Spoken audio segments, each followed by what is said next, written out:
त्यातनं जरा कुठे उभा राहतो ना राहतोय तेवढं त्यांनी गद्दारी करून आपलं सरकारच पाडलं.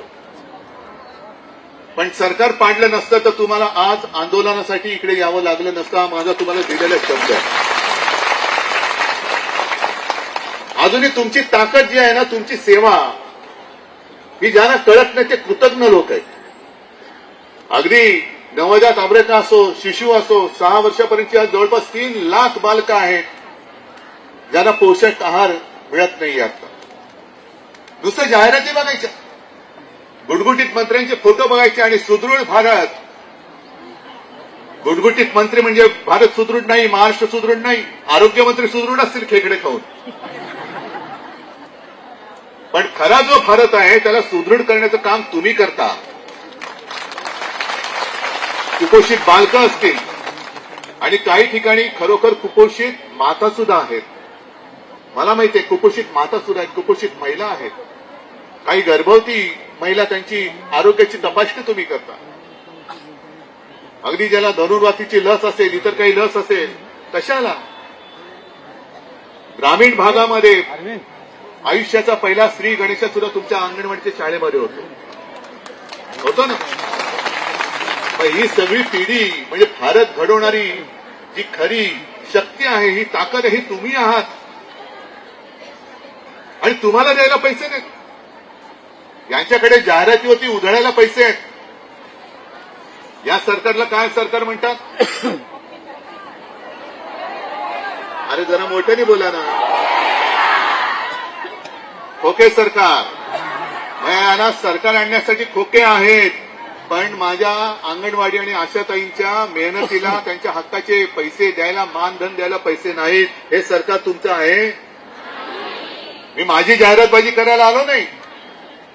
आता तुम्ही पाटील साहेब जे म्हणालात की यावेळेला भाजपला मत द्यायचं नाही, हा तुम्हाला योग्य वाटत असेल तर जरूर द्या, जरूर द्या. आता 22 जानेवारीला राम मंदिराचं लोकार्पण होतंय. मग तुम्ही काय राम भक्त नाही आहात की नाही? मग तुम्ही म्हणजे मध्य प्रदेशमध्ये निवडणुका जिंकले भाजपा. सगळ्यांचा असा होरा होता की मध्य प्रदेश सुद्धा भाजपा हरणार. पण जिंकले. जिंकल्यानंतर त्यांनाच कळेना कसं जिंकलो. काही म्हणतात ईव्हीएमवरती जिंकले. पण जी कारणमीमांसा झाली त्याच्यात एक कारण आलं की लाडली बहिणा. लाडली बहिणा ही काही एक योजना तिथल्या जनतेच्या, त्या महिलांसाठी तिथल्या सरकारने राबवली. मग माझ्या या सगळ्या भगिनी आहेत त्या काय लाडल्या आहेत की नाही? आहेत की नाही? या राम भक्त आहेत की नाही? या हिंदू आहेत की नाही? हिंदू असतील, मुसलमान असतील, काही असतील. पण आज माझ्या जो म्हणतो ना पण तळागाळातला महाराष्ट्र तिथपर्यंत कोण जातं? करोनामध्ये मी तुम्हाला जे सांगितलं ना, नाव माझं झालं, पण त्या नावाचं खरं श्रेय हे तुमचं आहे, कारण तुम्ही घरोघरी जात होता. याची मला जाणीव आहे.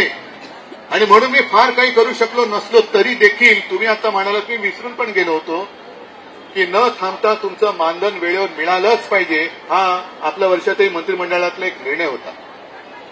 आणि जर सरकार गेलं नसतं तर मी तुम्हाला सांगतो की तुमचे जे काय प्रश्न आहेत, ग्रॅच्युइटी असेल, आता तुम्ही विचारलं की वृद्धापकाळी खायचं काय, जगायचं कसं. अरे जिथे लहान मुलांचा श्री गणेशात पहिले गिरवणारे तुम्हाला तुमच्या वृद्धापकाळाची चिंता व्यक्त करावी लागते. मग कोणाचं सरकार आहे, कोणासाठी चाललेलं आहे आणि कोणतं सरकार आपण आपल्या बोडक्यावरती बसवतोय, हा सुद्धा एक विचार तुम्ही केवळ तुमच्या घरात नाही, आजूबाजूच्या घरात सुद्धा तुम्हाला द्यायला पाहिजे.